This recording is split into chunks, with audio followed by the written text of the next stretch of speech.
Xin chào các bạn. Hôm nay mình sẽ làm clip ờ, về main speak của mình. Thì mình bắt đầu với 2x2 ha. Đây, 2x2 thì mình sử dụng Dayan Yanchi 2x2 magnet có 500. Cái này mình tự mod. Cái cảm giác của Dayan Yanchi này nó khi mà có 500 vô nó khá là ổn định, nó không có nhanh quá, cũng không có bị đầm lại. Này, quay có thể các bạn thấy nè, đó, thì hết về. Đây là anh chị với sticker full fitted half right. Tiếp theo là 3x3 thì mình sử dụng con The Box với sticker mặc định khá là nhanh. Kích thước 55,5mm khá là vừa tay đối với mình. Thì đó là 3x3 và backup man 3x3 của mình là GAN 356E Ultimate. Đây các bạn thấy mình sử dụng lò xo màu vàng, còn về phần OH thì mình vẫn sử dụng The Box vì nó rất là nhỏ, rất vừa tay của mình. Về 4x4 thì mình sử dụng GE Mofangi Vuve. Đây, phiên bản stickless, nhanh nhẹ như và nó kiểm soát tốt với ao su thì mình cảm thấy nó rất là nhanh nhưng mà không kiểm soát được. Rồi về 5x5 thì mình sử dụng Usin 5x5. Đây, phiên bản stickless với màu Upright này mình mua ở đời đầu của stickless. Còn bây giờ nếu mà các bạn mua thì mấy cái màu nó sẽ khác. Tiếp tục tới 6x6 thì mình sử dụng module RC đây với Z sticker Z Bright. Đây, back in rồi, khá là đậm.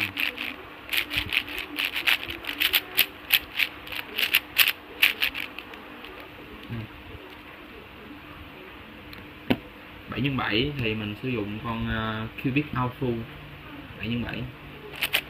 Mình mới mua ngày hôm nay bên Rubik Sài Gòn với giá là 700 ngàn.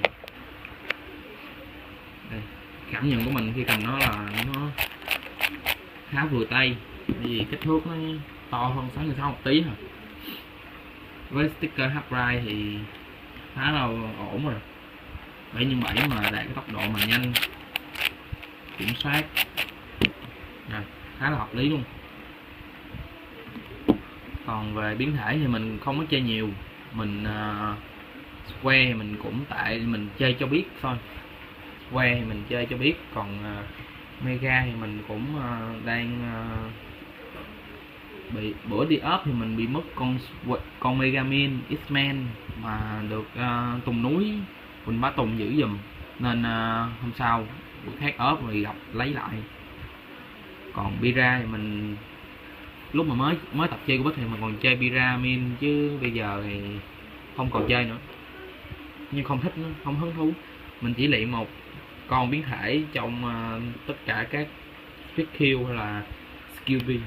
Đây, skill module mình sử dụng cái skill này là hãng của hãng module, mình dán sticker Upright này, mà sticker Upright mình gắn lò xo lại banh của Lan. Đó.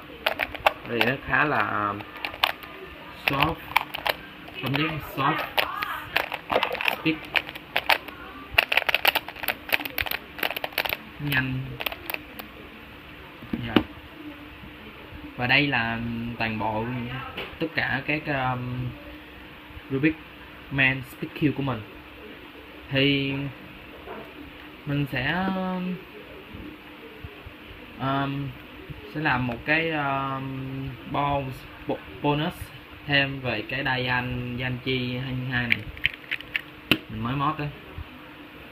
Rồi cho các bạn xem cái cảm giác cái tay của mình đó, nó không có bị lệch ra ngoài nữa.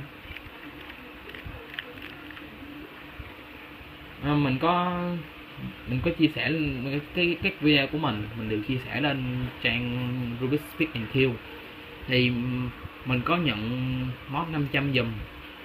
Bạn nào muốn Rubik của mình được mod 500 thì liên hệ mình sẽ làm 500 vô cho các bạn với giá là inbox, thì liên hệ với mình sẽ thương lượng thôi. Rồi, cảm ơn các bạn đã xem video của mình nha.